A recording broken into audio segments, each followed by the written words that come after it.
Hey, Rick Beato here. Yeah, don't I wish. Anyway, hey, it's Rob, and pardon the disheveled appearance. I was at the Braves game late last night. They won. I think it was the 11th inning. They pulled it off. Great game. Anyway, we're not here to talk about baseball. Today we are here to learn a song by a great local singer-songwriter here in Atlanta, and his name is John McNicholas. Ah, there he is. We're going to do a song today called All Right. John's a great guy. Plays in like 6 different bands, as most people do these days, and is a great singer-songwriter on his own. Also has a great YouTube channel and does a lot of lessons. And he has something that I call production value. He actually knows how to do graphics and editing and all this stuff I've never bothered to learn. So his stuff is just going to look way more professional than mine. I apologize. Anyway, I'm going to give you the basic stuff that I figured out here for this song so far. And then I think I'm going to cut in a couple times and add a couple of little extra riffs or things that I can hear. It's a really cool song. Chord progression is fairly simple and just goes throughout the song. Your basic chord progression is, I believe we're in G, and we've got a G bar chord. I'm assuming you know basic bar chords, basic cowboy chords, that kind of stuff. I'm going to teach you how to play the melodic riffs and the lines. And in this song, there are a lot of lines that kind of intersect and intertwine in and out of the song. So I may not catch all of them, but it's kind of a cool song, how it builds up from scratch. And the chorus gets bigger, like it should, and then it kind of calms down a little bit in the verses anyway. So what you got here is a G. You got yourself a C bar chord. You've got what I'm going to call an A minor bar chord, even though you're really only playing the triad. And then back to C. I know when I first started out, I learned this from the band Black Sabbath, who always play just the triads, just the root and the fifth and the octave. So you really don't know whether it's a minor or major chord. You would think it's probably a minor because we're in G, so we're going to have the tonic, the first, the fourth, the C. This would be the second degree, so it would be an A minor, typically. And it's okay to play a minor, but John kind of mixes it up at the end, and you hear a little bit of a major tonality. So again, you don't really know, and that's kind of what adds to the appeal. So once again, basic chord progression goes in and out of this song. A G, hit twice, C, A minor, and then C. So G, C, A or A minor, and C. In the chorus, he does that, the bar chords in the verse. In the chorus, he kind of adds a passing tone, this B here. I'm going to play it on the open chords down here, so it's more like a...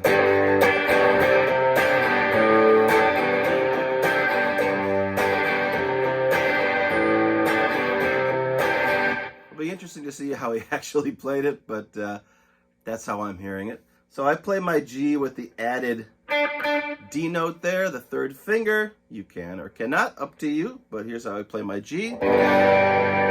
Just the normal standard G, but with the added D. And then it's really easy to go to the C. You just come up a string with your second and your first finger to make your C. And I play my C again with the add 2 which is the D note. That way you can just kind of leave this as a bar and flip back and forth. That's your G and C. For your A, I'm just going to take off my second finger. Sorry, I'm not giving you the finger. And I'm going to just bar the A chord right here with my first finger and still leave this bar here, this little mini bar here. Mini bar. All right. And it's a D and a G. So you're going to get... But you're also going to hit the B note here as a passing tone coming in and out of the C. So you're going to get...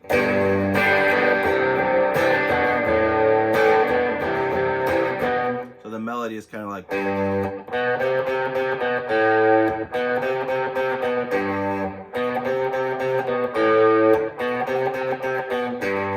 And it's kind of played loosely, and he might even be playing it with bar chords, like...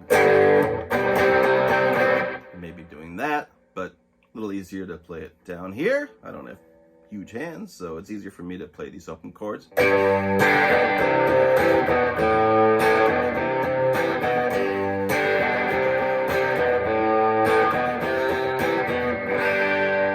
Remember, when you hit the A, you don't want to hit too much of it, because that kind of gives away the mystery. If I play the entire A chord, now that's actually a major chord, and that's kind of not in the tonality, at least at this point in the song. So I'm really only gonna try to hit the first 3 notes again, just the root, the fifth, and the octave.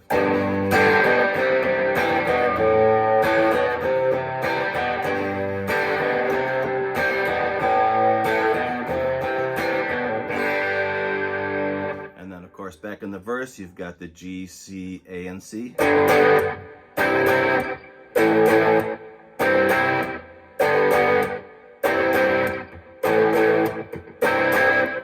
That pretty much is what goes through the song there. In the beginning, he's got a little lower riff melodic line that comes in here that follows the outline of the chords, and it goes like this.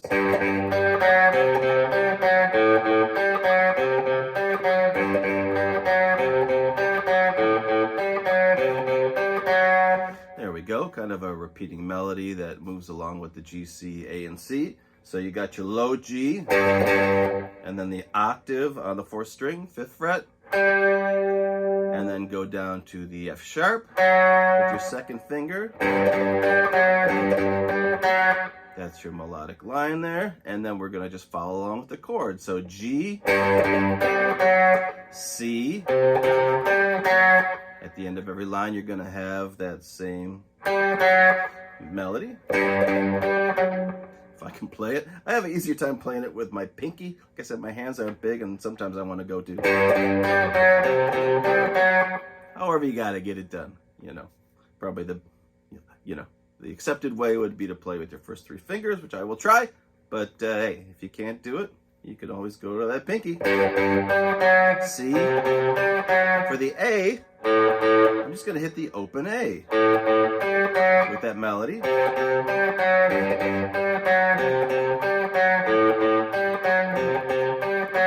That's what you hear in the beginning. Matter of fact, what you hear in the actual beginning of the song, and I tried to play it as a slide from D to about G on the 5th string. It's heavily processed and maybe not something you want to recreate, but hey, I wanted to be thorough here. So that's what you hear in the beginning, then you get your riff.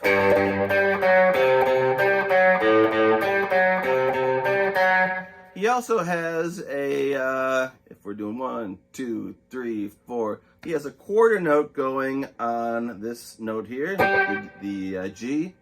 I think it's only the G. I really like playing octaves, so I am playing the lower G here. 1st finger, 4th string, 5th fret, and the higher G here, 8th fret on the 2nd string. Like I said, it's really in the recording only this. But I like playing the octaves, like I said, so I'm going to play. The way you play those octaves is you're going to hit your lower note, your higher note, and you're kind of going to mute with the fleshy part of your third finger, the middle string, so you don't hear those middle notes ringing out. Now in this case it's a G, so it would be fine, but if it was an F sharp, you're not going to want that. So he's got that going on through the song, just quarter notes. And then he's got a figure up here, which is based around, and that's just your G chord there as well. There's a thing called the caged system, where if you know all the C-shaped chords, of course a C up here, but you could also play it up here, and a G-shaped chord, which you could play up here, and your D-shaped chord, which you could also play up here, up here. Anyway, so he's playing the D-shaped chord, but up here G, and he's not even playing the chord. It's just if you hold that chord, you can finger those notes if you use your pinky. And the little high riff is, so it kind of matches that rhythmically. And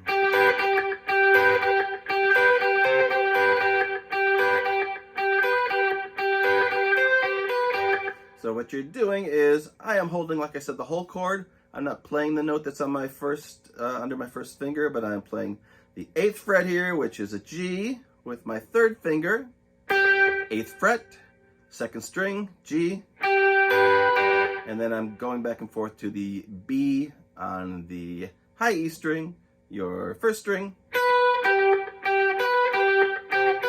I'm going back and forth between the 8 and the 7 on the 2nd and 1st string, the G and the B.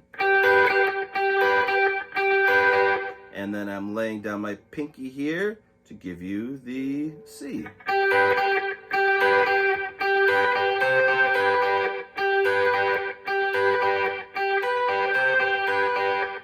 So he's got that. He also has a higher riff here that is starting on the B.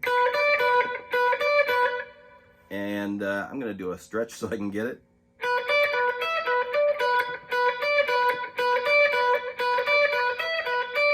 So he's got that higher one going too. That is your B note, your 7th fret on your first string. And then you're kind of stretching up there to the 10th fret, which is your D note. And then you're going back and forth between that. And then you're laying on the E, which is your 12th fret.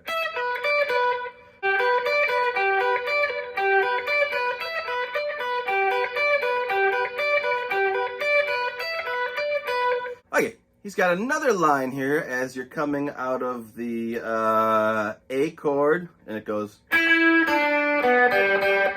It's something you can do when you're recording and you've got a lot of tracks. You can lay in all these extra lines. So he's got.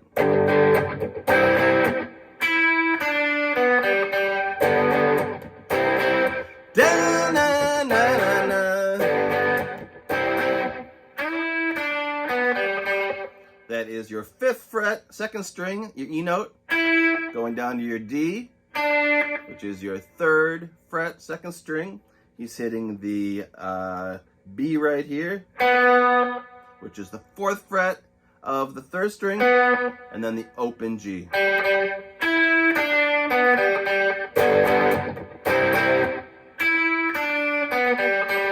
All right, that's one riff I just picked up there. Let me go look for another one. Jumping back in here again, I caught another riff here.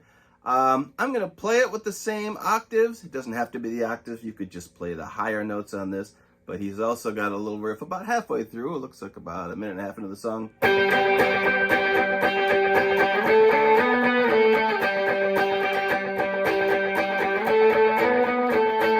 And that is just playing, basically on the song, it's just. So he's going on the 2nd string between the 8th, the 10th, and the 12th fret. Like I said, just to play it out for me, I like to hear the octaves. So he's got that melodic line jumping in there. And there's also a little part of a solo that jumps out. I'm going to show you how to do that one. I'm hearing. There we are. All right, so the solo in there is way up here, on the dots at least, so you can find it. We're at the 19th fret. Thankfully, my carvin's got 22, but you're doing 19, 17, and then 15. And you're way up here on the first string. And then you're hitting kind of that blue note there, which is out of the key, which jumps out and you hear it. And that is the 16th fret, resolving down to the 15th fret of the B string. So you got, and then you're doing a bend here on 16 on the G string, just a one fret bend.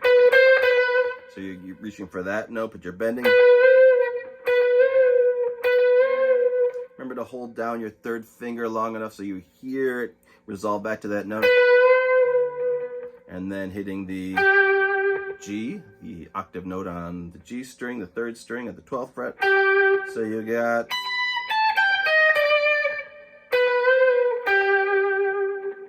All right, and to finish out, he's got a couple more things he's doing in here. Sounds like he's sliding up to this G chord here. Again, remember the cage system. If you know all your shapes with your C's and your G's and your A, here's your A-shaped chord, but it's on the 10th fret, making it a G string. He's just playing the bar, and it sounds like he's sliding. He's doing a thing like that, almost like he has a slide on his finger.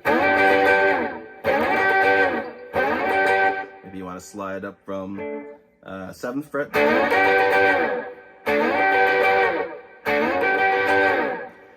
And there's one more thing that happens in the song, which is really cool. And at the end, he changes the chords a little bit. So he's playing G, C, and then he's adding that note there. And you're going, why is he adding that note there? What is that? It's a C sharp. Why is there a C sharp being added to a C? That's like total dissonance. And then he's hitting that C sharp.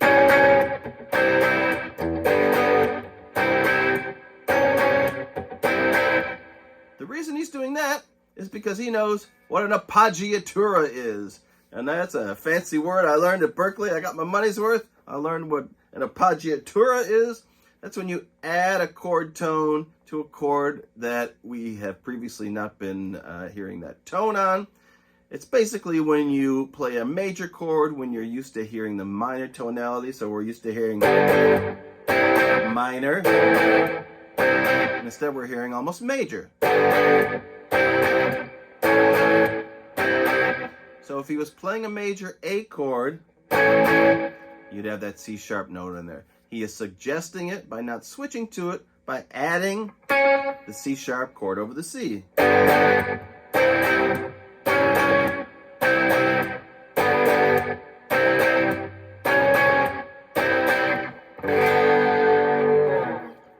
Pretty cool, John McNicholas. All right, that's a song called All Right. You can find it on Spotify and probably lots of other places as well. Please check out John's channel. He does a lot of really great guitar lessons, and he does them like on the fly. Like the Rolling Stones had that new song come out, and I think he had like a lesson up like that afternoon. So he really jumps on it, gets a lot of current stuff. He probably knows a lot more current music than I do. I kind of stop at about 1987, but I do like John's song called All Right, and that's how you play it.